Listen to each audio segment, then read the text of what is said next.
अध्याय 5। व्यास के विश्वासघात द्वारा मानतोट शहर का पतन। दस्तावेज के पिछले उद्धरण में मनु के जिन वंशजों का उल्लेख किया गया है वे महंत शहर के स्वर्णकार सुनार हैं, जिसे आधुनिक समय में मानतोट कहा जाता है।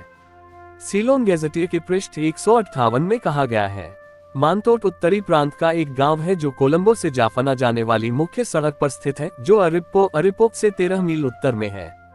पूर्व की ओर थोड़ी दूरी पर कुछ प्राचीन खंडहर हैं, जिन्हें परंपराओं के अनुसार स्वर्णकारों की एक कंपनी समुदाय से संबंधित भवनों का स्थल माना जाता है।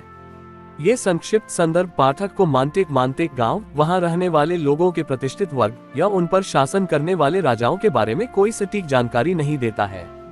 महंते शहर का निर्माण और निवास ईसा पूर्व लगभग 600 वर्ष पहले विश्वकर्मा जाति के एक निश्चित वर्ग द्वारा किया गया था। वे मनु के वंशज थे और सूर्यवंश के थे, जैसा कि ऊपर उद्धृत पुरानी सिंगली कहावत मजबूती से स्थापित करती है। ये शहर एक चुंबकीय किले द्वारा सुरक्षित था और इसमें वे राजा और रानियां रहते थे जिनके पास उस शहर की संप्रभु शक्ति थी।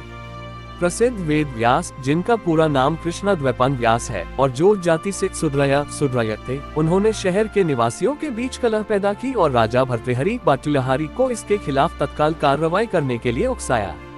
उन्होंने किले की घेराबंदी कर दी, किले पर हमला करके उसे जीत लिया गया और उसे आग के हवाले कर दिया गया। शहर का पतन हो गया और विश्वकर्मा तितर बितर हो गए। उनके विनाश को पूर्ण करने के लिए व्यास ने थारानी नामक एक भारतीय राजा को उनकी व्यापारिक वस्तुओं पर कर टैक्स लगाने के लिए राजी किया। विश्वकर्माओं ने इस अन्यायपूर्ण कर को मानने से कड़ाई से इनकार कर दिया। उनका तर्क था कि जम्बूद्वीप जिन 56 देशों में विभाजित था, उन सभी की सरकारें उनकी सलाह के अनुसार चलती थीं और उन्होंने पहले कभी कोई कर नहीं दिया था। इस इनकार ने थारनी के दिल को उनके प्रति कठोर कर दिया और उसने उन्हें जेल भेज दिया।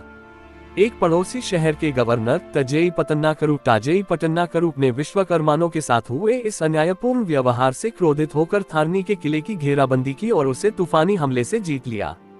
थारनी की इस गलत नीति के कारण अंततः उसे अपनी जान गंवानी पड़ी। महंत शहर का पतन उस शहर के विश्वकर्माओं की सांसारिक शक्ति के लिए एक घातक प्रहार था। कुकर्मी व्यास के इस विश्वासघात ने एक शहर को बर्बाद कर दिया और एक ऐसे राजतंत्र का विनाश कर दिया जो सदियों से चला आ रहा था। विश्वकर्मा मीडिया चैनल को सब्सक्राइब करें, लाइक करें, शेयर करें और अगले चैप्टर का अपडेट पाने के लिए बेल आइकॉन को जरूर दबाएं। और हमें सपोर्ट करने के लिए चैनल को ज्वाइन करें। नमो विश्वकर्मणे।